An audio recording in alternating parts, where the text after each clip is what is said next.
Bismillahirrahmanirrahim. Assalamualaikum warahmatullahi wabarakatuh. Bersama Abi Azri untuk kita berkongsi tentang sains. InsyaAllah kita akan mengupas satu persatu topik sains pada sesi kali ini. Jom saksikan video-video ini. Baiklah, selesai tadi subtopik yang pertama. Yang kedua, kita dah tahu komponen elektrik, kita dah tahu fungsinya. Sekarang dengan komponen tersebut, kita akan pergi ke subtopik yang ketiga, iaitu kita membina litar elektrik. Memandangkan kita kamu berada di rumah dan Abi pun berada di sini, kita susah untuk buat eksperimen ataupun membina litar elektrik secara berdepan ataupun secara live. Namun begitu, Abi kongsikan dengan kamu satu video bagaimana litar elektrik dibina. Maksudnya kamu boleh perhatikan video tersebut serba sedikit. InsyaAllah kalau ada rezeki kita akan buat apabila kita naik sekolah nanti, insyaAllah. Jadi sama-sama kita saksikan video pembinaan litar elektrik. Jom. Litar elektrik terdiri daripada komponen-komponen elektrik yang berbeza. Mari kita lihat bagaimana kita dapat membina litar elektrik menggunakan komponen-komponen elektrik seperti mentol, sel kering dan suis. Pertama sekali, kita pasangkan mentol pada pemegang mentol. Kemudian, kita pasangkan sel kering ke dalam pemegang sel kering. Apabila memasang sel kering, perlu diingat bahawa terminal positif pada sel kering dan pemegang sel kering disambung kepada satu sama lain. Lakukan perkara yang sama kepada terminal negatif. Akhir sekali, kita sambungkan semua komponen menggunakan wayar-wayar penyambung. Litar adalah lengkap. Perhatikan apa yang berlaku apabila kita menutup suis. Mentol menyala. Apabila kita membuka suis, mentol terpadam. Menarik bukan video tadi? Mudah-mudahan dengan sedikit ringkasan video tadi kamu dah tahu bagaimana komponen-komponen elektrik tersebut disambungkan menjadi satu litar elektrik yang lengkap. Baiklah, setelah kamu melihat video tadi dan menonton, Abi harapkan kamu dah dapat sedikit gambaran dan kefahaman tentang litar elektrik. Sekarang ni Abi bawa kamu kepada satu situasi yang berada di dalam kelas. Okay, ini situasi yang Abi ambil daripada buku teks kamu juga. Kamu boleh rujuk situasi ini. Mari kita lihat apa yang berlaku pada pelajar tersebut dan gurunya. Kita tengok gambar yang atas terlebih dahulu. Wow, mentol saya menyala. Kemudian budak lelaki yang tengah-tengah tu pula beritahu, mengapa mentol saya tidak menyala? Tengok gambar yang ke bawah pula. Budak lelaki yang ketiga yang sebelah kanan sekali, dia beritahu, mengapakah mentol saya juga tidak menyala? Ketiga-tiga budak ini, dua orang budak lelaki dan seorang budak perempuan ni telah berjaya membina litar elektrik yang lengkap yang terdiri daripada sel kering, mentol, suis dan juga wayar penyambung. Tapi malangnya, hanya litar budak perempuan tu saja yang lampunya menyala apabila suis ditutup.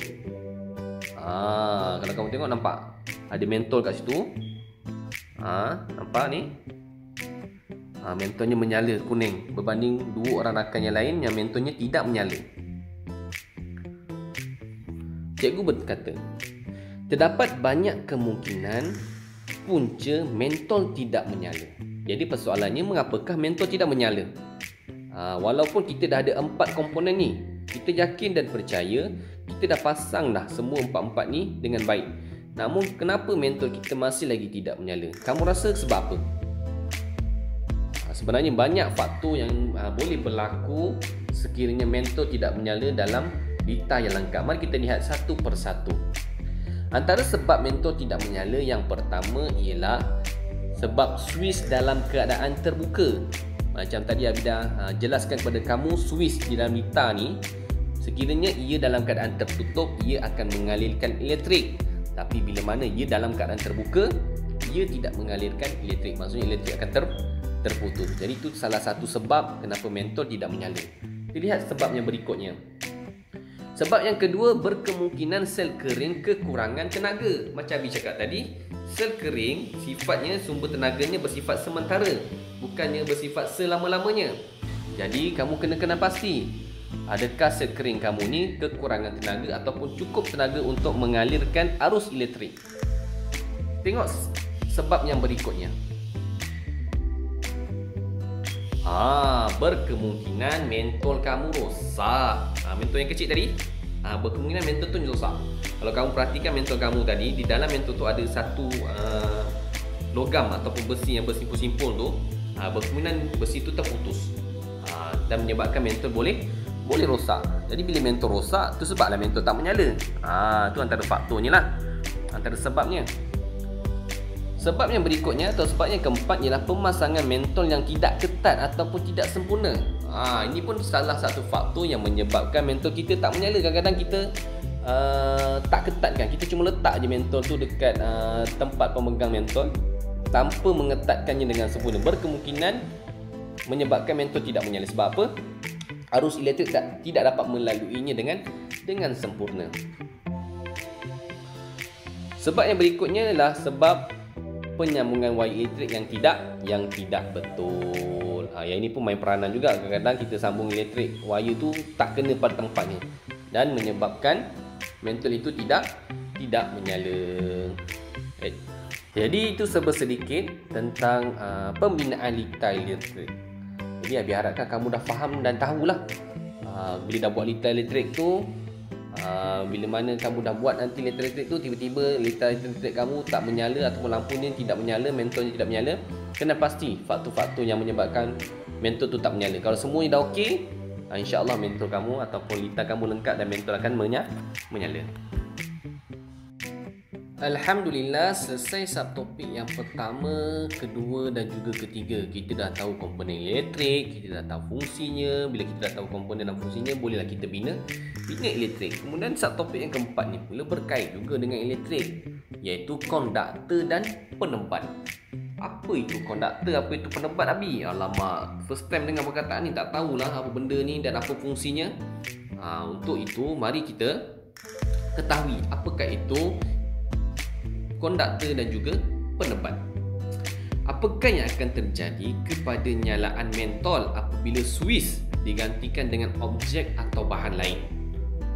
Tadi kita dah tahu kan fungsi suis apa kan, iaitu menyambung atau memutuskan bekalan elektrik. Sekiranya dalam keadaan tertutup, elektrik dapat melaluinya dan mentol akan menyala.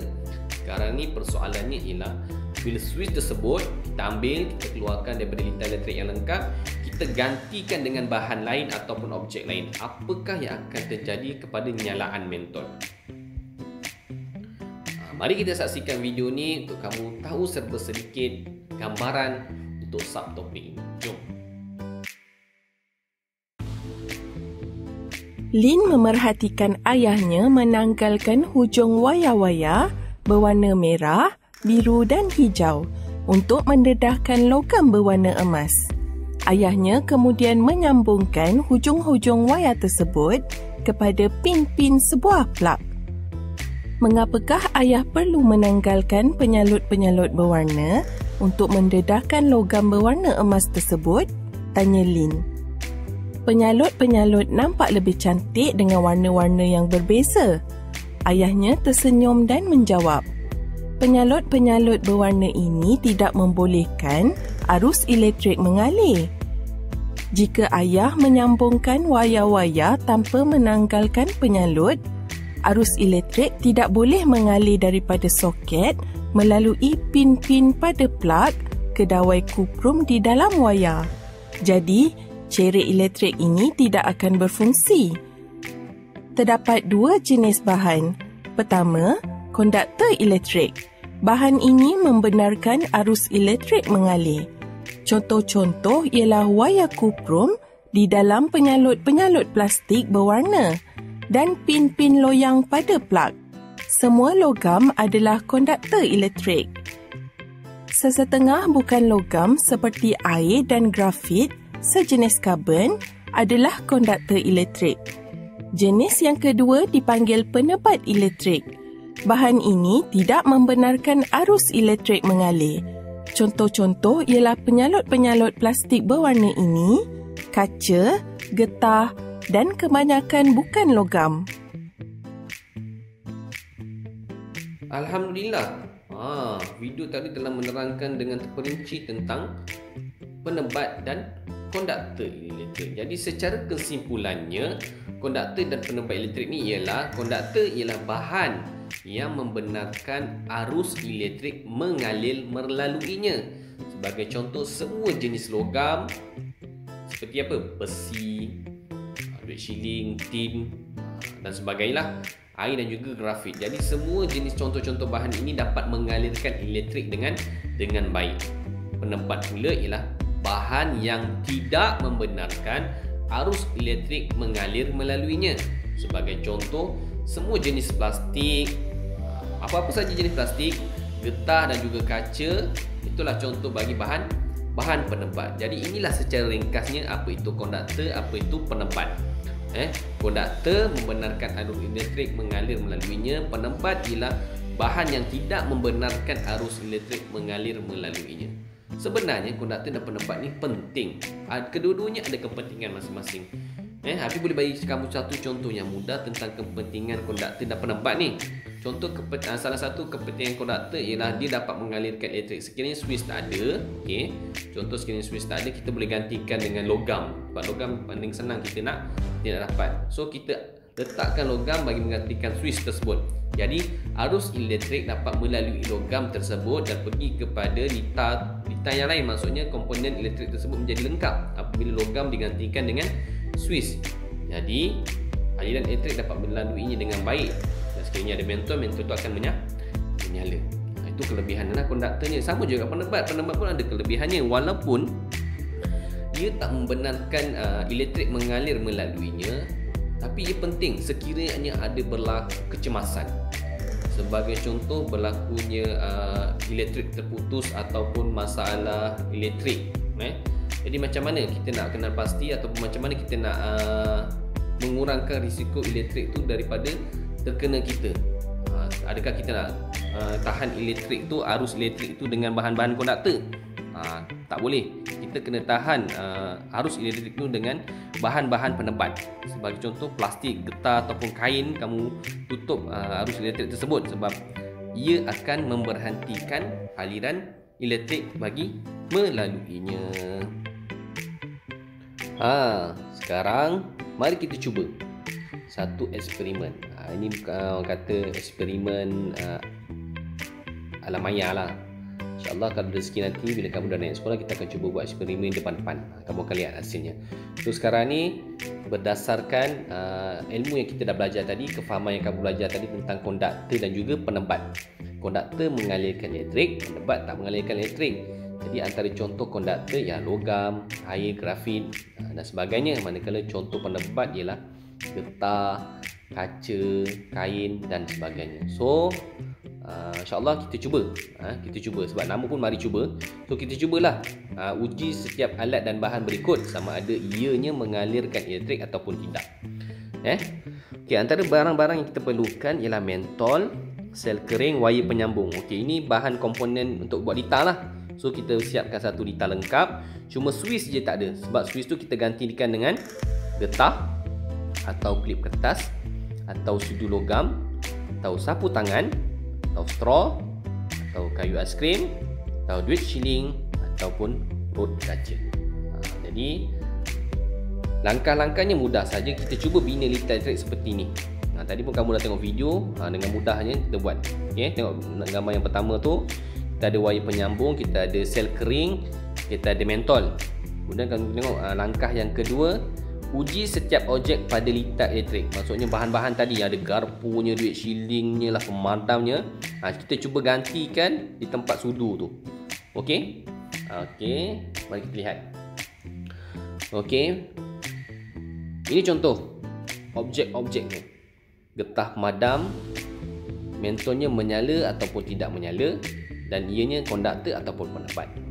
Jadi inilah yang kamu kena perhatikan. Nombor 4, catatkan pemerhatian dalam jadual seperti di bawah.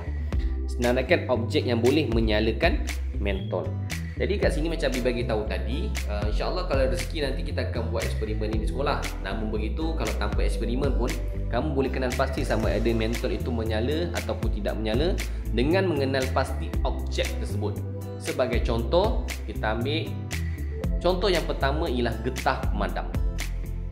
Getah pemadam ni kategori konduktor ke penebat? Nak tahu kita tengok mentol tu menyala ataupun tidak menyala. Getah pemadam mentol tidak menyala. Kalau tidak menyala, confirm lah ialah penebat. Sebab penebat tugasnya ataupun maksudnya ialah bahan yang tidak mengalirkan arus elektrik. Kita tengok contoh yang kedua, klip kertas. Apa yang terjadi pada mentol? Mentol menyala. Kalau mentol menyala, dah tahu ia adalah bahan konduktor. Tengok contoh yang ketiga, straw. Kalau straw digantikan dengan Swiss, apakah yang akan jadi pada mentol? Mentol dah tentu tidak menyala sebab straw plastik. Jadi kalau plastik ni kategorinya ialah penebat. Kemudian rod kaca. Tadi pun dah bagi tahu contohnya. Kalau rod kaca, mentol masih lagi tidak menyala sebab rod kaca ialah penebat. Kemudian kita tengok pula contoh yang berikutnya, sudu logam. Logam kalau digantikan dengan Swiss, adakah dia mengalirkan elektrik ataupun tidak? Sudah tentu dia boleh mengalirkan elektrik yang akan menyebabkan mentol menyala. Jadi ia adalah bahan konduktor. Kayu aiskrim. Kita tukar pula Swiss dengan kayu aiskrim. Agak-agak lampu mentol tu menyala ataupun tidak? Sudah tentu tidak menyala. Kayu bukanlah bahan konduktor tetapi ialah penebat, iaitu bahan yang tidak boleh mengalirkan arus elektrik. Kemudian kain sapu tangan. Dalam contoh awal tadi pun Abi dah bagi tahulah kain kategori bahan yang mana. Kain sudah tentu mentolnya tidak menyala sebab ia adalah bahan penebat. Dan yang terakhir sekali, duit shilling. Duit shilling kita biasa diperbuat daripada apa? Logam lah, tembaga dan sebagainya. So logam, tembaga semua tu boleh mengalirkan elektrik ke tidak? Sudah tentu boleh. Itu sebab lampu ataupun mentol akan menyala sebab ia adalah bahan konduktor. Jadi ini serba sedikit eksperimen yang kita boleh buat lah. Kalau tak ada buat eksperimen pun, secara gambarannya kita boleh bayangkan objek-objek tersebut adalah contoh bagi konduktor ataupun penebat. Kamu kena tahu itu je. Untuk eksperimen bila kita buat lagi, lebih nampak lagi, lebih faham lah. So nanti insyaAllah ada rezeki nanti kita akan buat eksperimen. Dan tanpa eksperimen pun kamu boleh tahu contoh bahan konduktor, contoh bahan penebat. Baik, jadi Abi kira itu saja topik untuk kali ini, iaitu elektrik. Daripada subtopik yang pertama, komponen elektrik. Subtopik yang kedua, fungsi dia. Kemudian dah subtopik yang kita bina pula litar elektrik. Dan sampailah subtopik yang keempat dan terakhir ni ialah bahan penebat dan konduktor. So Abi harapkan keempat-empat subtopik ni bawah tajuk elektrik kamu dapat kuasainya dengan baik dan dapat membuat latihan-latihan yang diberikan dengan baik nanti, insya-Allah. Alhamdulillah, selesai sudah tajuk kita pada hari ini. Setiap subtopik-subtopik telah kita bincangkan, telah kita huraikan bersama-sama. Jadi, Abi tinggalkan kamu dengan sedikit latihan kendiri untuk kamu selesaikan dengan sempurna. Seperti biasa, Abi ingatkan kamu supaya buat ulang kaji terlebih dahulu. Rujuk semula nota yang Abi beri, ataupun rujuk semula buku teks kamu, ataupun rujuk semula video ini untuk pastikan kefahaman kamu tentang tajuk pada sesi kali ini. InsyaAllah selesai kamu buat ulang kaji, barulah kamu boleh jawab soalan latihan-latihan yang diberikan. Mudah-mudahan latihan ini menjadi pengukuhan untuk tajuk kita pada hari ini. Abi kira sekadar itu saja untuk sesi kali ini. Abi harapkan apa yang Abi kongsikan ini bermanfaat kepada kamu dan insya-Allah kamu akan menggunakannya sebaik mungkin. Itu sahaja daripada Abi. Wallahu a'lam. Terima kasih. Sekian wabillahi taufiq wa hidayah. Wassalamualaikum warahmatullahi wabarakatuh. Sampai jumpa.